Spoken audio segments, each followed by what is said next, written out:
Assalamualaikum warahmatullahi wabarakatuh. Nama saya Alia Mardiasyah. Warahmatullahi wabarakatuh. Nama saya Khairunisa. Assalamualaikum warahmatullahi wabarakatuh. Nama saya Ahmad Ibrahim Marahab. Nama saya Farhan Utara. Assalamualaikum warahmatullahi wabarakatuh. Saya Darnadoh Pelung. Assalamualaikum warahmatullahi wabarakatuh. Nama saya Ria Saputra. Assalamualaikum warahmatullahi wabarakatuh. Nama saya Nansa Hernanda. Assalamualaikum warahmatullahi wabarakatuh. Perkenalkan, nama saya Rizky Ananda.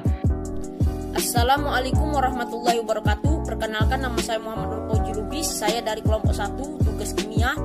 Assalamualaikum warahmatullahi wabarakatuh. Perkenalkan, nama saya Apu Fitrian Ditanustion. Saya berasal dari sekolah. Kali ini saya dan teman-teman saya akan membahas tentang peraturan di laboratorium dan alat keselamatan di laboratorium. Sebelum kita mengetahui apa saja peraturan laboratorium, lebih baik kita mengetahui apa sih pengertian laboratorium itu.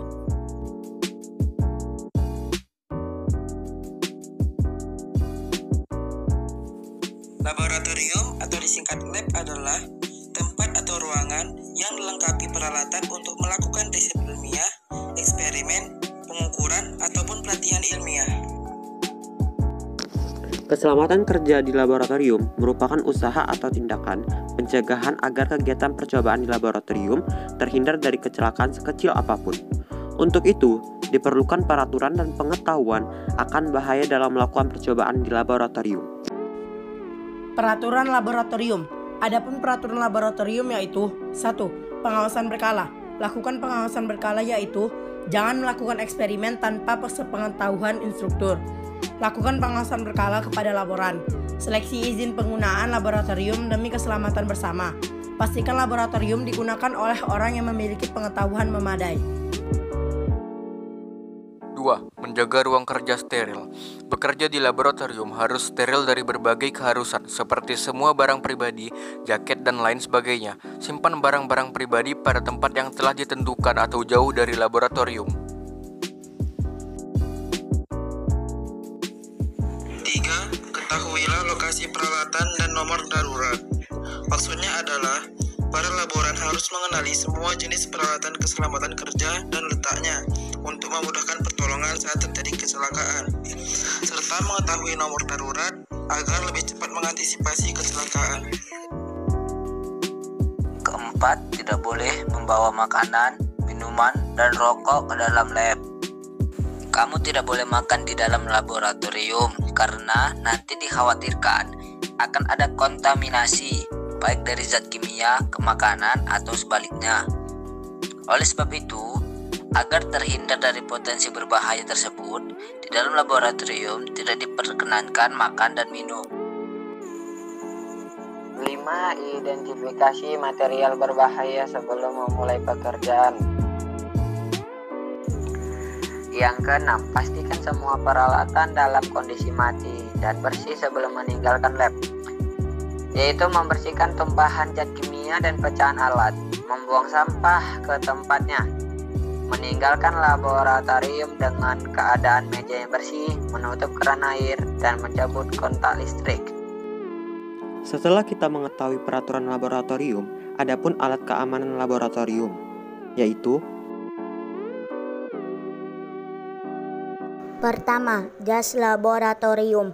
Jas laboratorium atau yang sering disingkat jas lab adalah salah satu alat pelindung diri dari APD yang wajib digunakan oleh para pekerja lingkungan laboratorium. Dalam KBBI, jas adalah baju atau potongan Eropa balangan panjang berkancing 1-3 dipakai di luar kemeja dan laboratorium, tempat atau kamar dan sebagainya tertentu yang dilengkapi dengan peralatan untuk mengadakan percobaan atau penyelidikan atau sebagainya. Jas lab berfungsi sebagai pelindung agar para pemakainya terhindar dari paparan atau percikan bahan kimia maupun zat kontaminan yang berbahaya. Kedua, kacamata safety merupakan kacamata pelindung yang menutupi area di sekitar mata. Kacamata safety dapat melindungi mata dari debu dan percikan bahan kimia cair.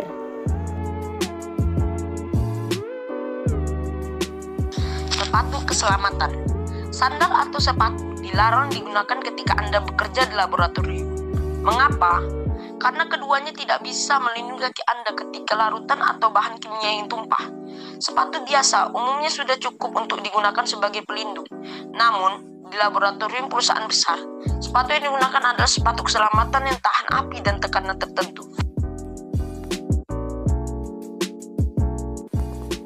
Pelindung muka. Seperti namanya, pelindung muka atau facial digunakan untuk melindungi muka Anda dari panas, api, dan percikan material panas. Alat ini biasa digunakan saat mengambil alat laboratorium yang dipanaskan di tanah bersuhu yang tinggi, melebur sampel tanah di alat pengukuran skala lab, dan mengambil pelaratan yang dipanaskan dengan autoclaves.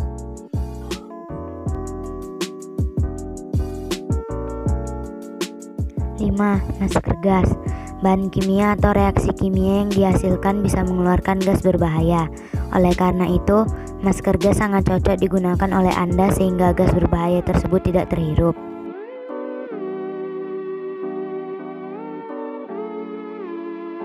6. Kaos tangan. Kaos tangan atau glove melindungi tangan Anda dari ceceran larutan kimia yang bisa membuat kulit Anda gatal atau melepuh.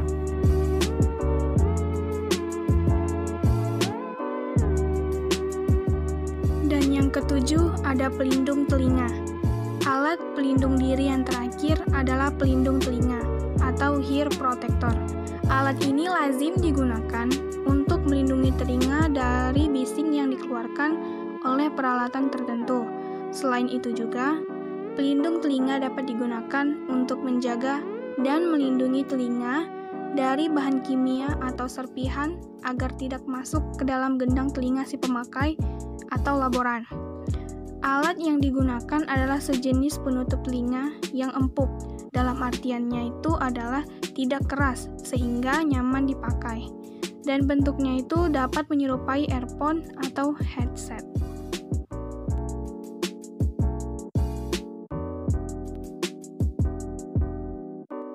Demikianlah yang dapat kami sampaikan mengenai materi peraturan di laboratorium dan alat keselamatan kerja. Apabila ada kesalahan dalam pengucapan kata, kami minta maaf. Wabillahi taufik wal hidayah. Wassalamualaikum warahmatullahi wabarakatuh. Assalamualaikum warahmatullahi wabarakatuh. Kami dari kelompok 2 Kimia 10 1 akan membahas tentang lambang pada bahan kimia dan artinya. Sebelumnya, izinkan kami untuk memperkenalkan diri kami terlebih dahulu. Nama saya Salwa Sulfianti Asrizal dan teman-teman saya. Perkenalkan, nama saya Muktasinah Nasution. Perkenalkan, nama saya Fatur Rahman Hasibuan. Nama saya Talita Mahkira Nayara.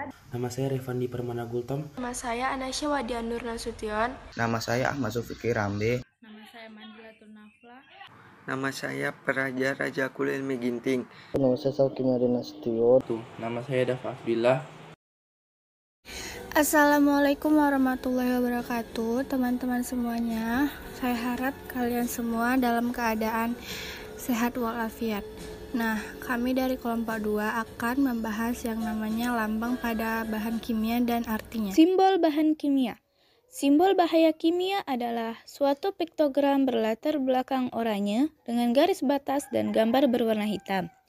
Gambar yang terdapat dalam piktogram umumnya menggambarkan sifat bahaya dari bahan yang dilabeli.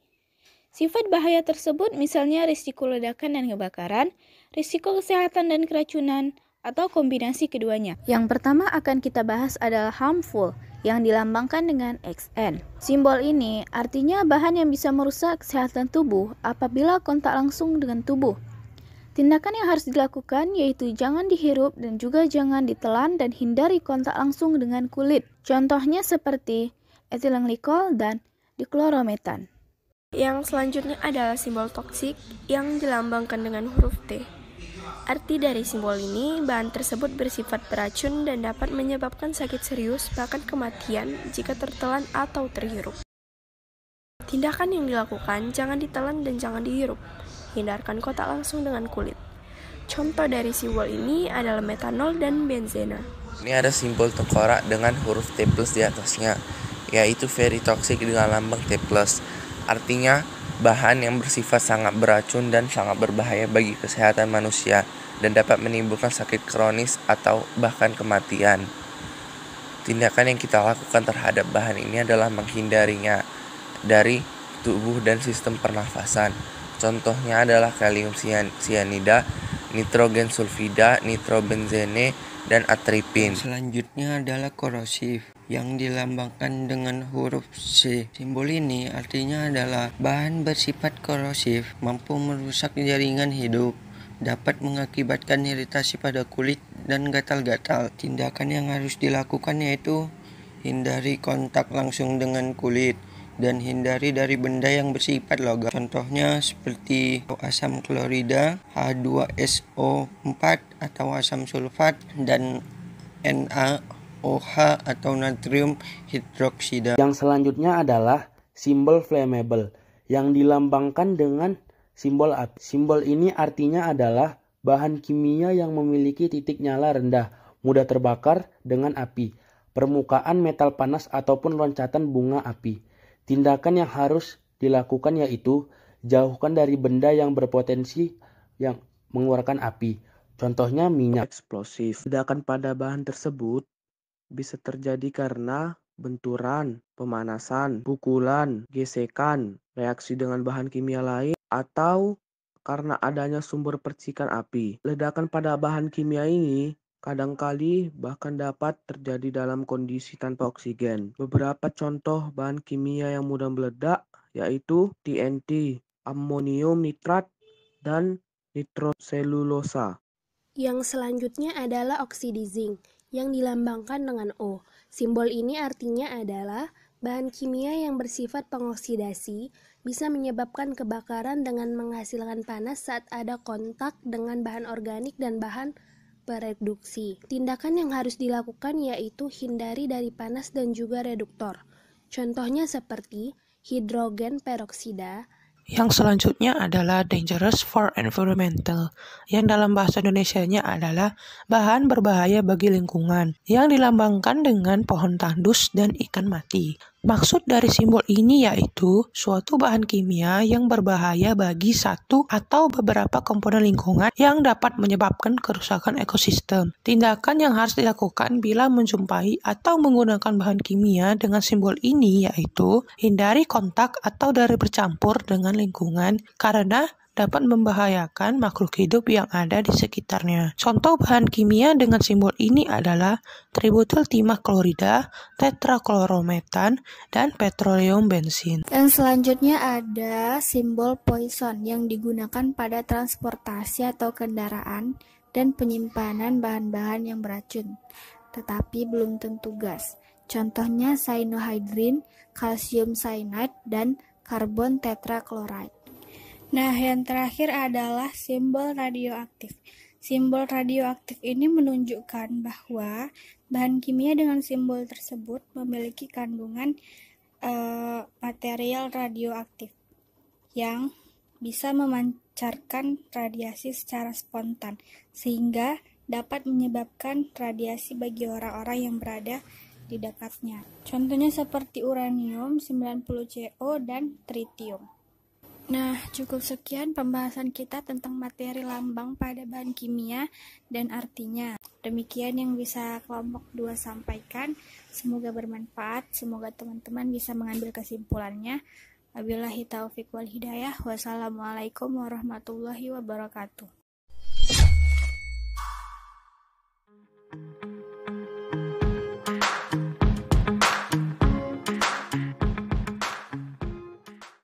Assalamualaikum warahmatullahi wabarakatuh. Perkenalkan, nama saya Ahmad Chandra Siregar. Perkenalkan, nama saya Fayaza Alina Siregar.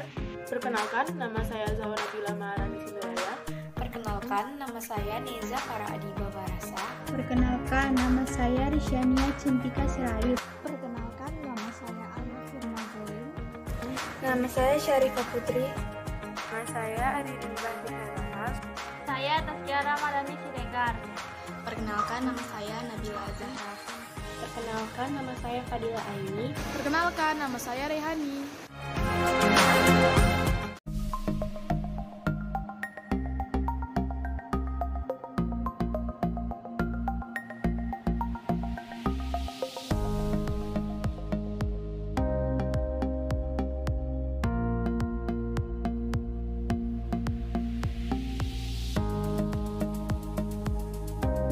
jas laboratorium atau yang biasa disebut jas lab merupakan alat pelindung diri ketika berada di ruang laboratorium atau di lingkungan medis. Umumnya, jas yang satu ini berwarna putih.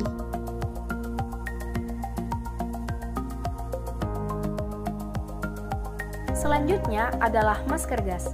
Masker gas berfungsi untuk melindungi diri dari gas dan uap yang berbahaya. Masker ini akan efektif digunakan dengan adanya filter yang tepat untuk bahan kimia tertentu. Biasanya, masker gas tidak menyaring partikel udara, kecuali didesain dengan memiliki filter untuk menghalaunya.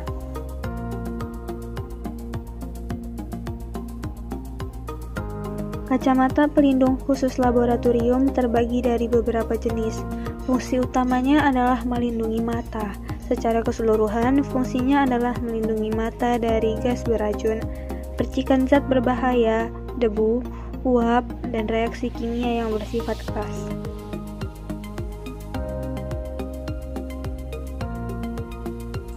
Corong adalah sebuah benda berbentuk kerucut dengan bentuk lubang di ujung benda yang lebar dan lubang sempit yang panjang di ujung lainnya.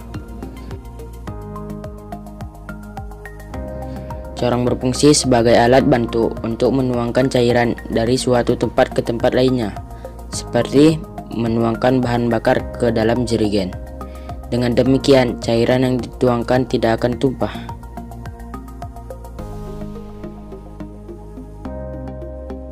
Gelas ukur adalah peralatan laboratorium umum yang digunakan untuk mengukur volume cairan. Alat ini memiliki bentuk silinder yang setiap garis penanda pada gelas ukur memiliki jumlah cairan yang telah terukur.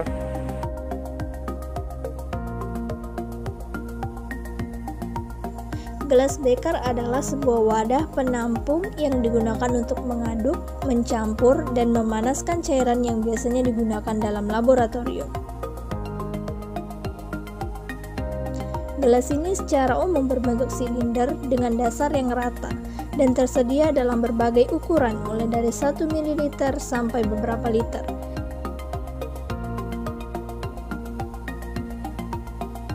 Labu ukur adalah sebuah perangkat yang memiliki kapasitas antara 5 mm sampai dengan 5 liter dan biasanya instrumen ini digunakan untuk mengencerkan zat tertentu hingga batas leher labu ukur dan pembuatan larutan. Alat ini biasanya digunakan untuk mendapatkan larutan zat tertentu yang nantinya hanya digunakan dalam ukuran yang terbatas, hanya sebagai sampel dengan menggunakan pipet. Selain labu ukur, biasanya alat ini disebut juga dengan labu takar.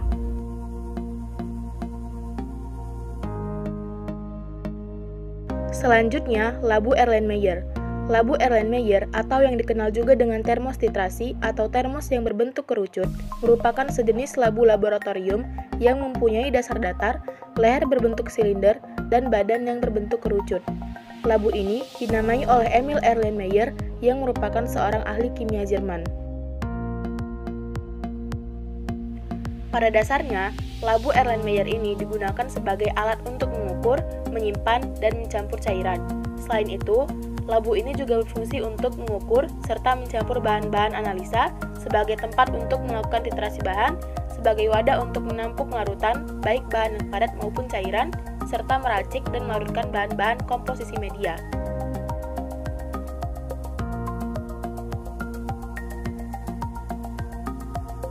Selanjutnya adalah mortar dan alu, di mana mortar adalah wadah dan alu adalah batangnya.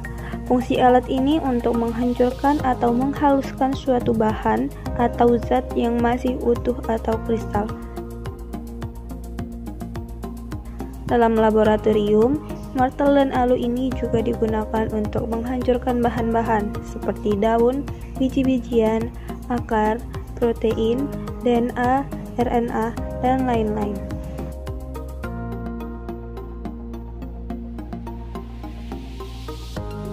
Untuk alat laboratorium kimia selanjutnya adalah pipet tetes. Pipet tetes merupakan jenis pipet yang berupa pipa kecil yang terbuat dari plastik atau kaca dengan ujung bawahnya agak meruncing dan ujung atasnya ditutupi dengan karet. Secara Secara umum, pipet tetes berfungsi sebagai media penampung atau pendistribusi cairan dalam skala yang paling kecil, karena hanya satu tetes saja yang dapat atau berhasil dilepaskan oleh pipet tetes ini. Jika bermaksud untuk memindahkan cairan dalam skala yang besar, tidak dianjurkan untuk menggunakan pipet tetes.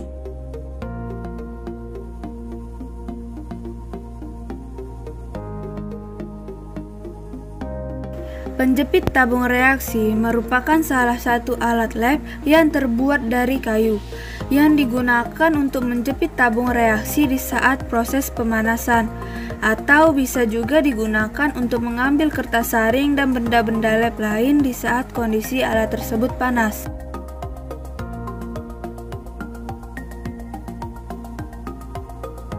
Rak tabung reaksi adalah salah satu alat dari laboratorium yang terbuat dari kayu dan berbentuk seperti rak kecil. Fungsi rak tabung reaksi yaitu sebagai tempat untuk meletakkan tabung reaksi yang berjumlah banyak. Rak tabung ini dibuat dari bahan dasar kayu dan digunakan untuk menyimpan tabung reaksi.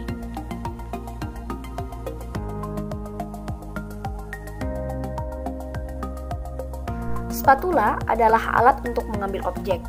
Spatula yang sering digunakan di laboratorium biologi atau kimia berbentuk sendok yang kecil, pipih, dan bertangkai.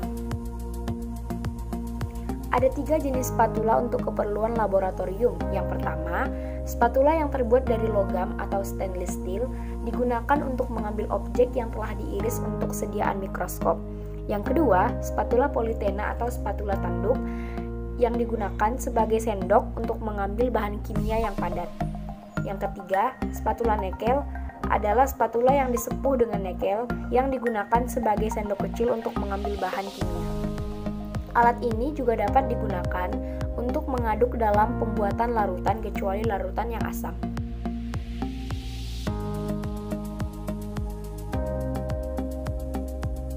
Tabung reaksi adalah sebuah tabung yang terbuat dari sejenis kaca atau plastik yang dapat menahan perubahan temperatur dan tahan terhadap reaksi kimia. Fungsi tabung reaksi antara lain adalah: pertama, sebagai tempat untuk mereaksikan bahan kimia. Kedua, untuk melakukan reaksi kimia dalam skala kecil.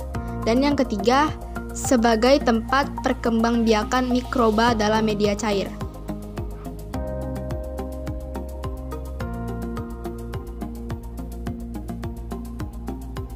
Desikator adalah wadah yang terbuat dari bahan gelas yang kedap udara dan mengandung desikan yang berfungsi menghilangkan air dan kristal hasil pemurnian.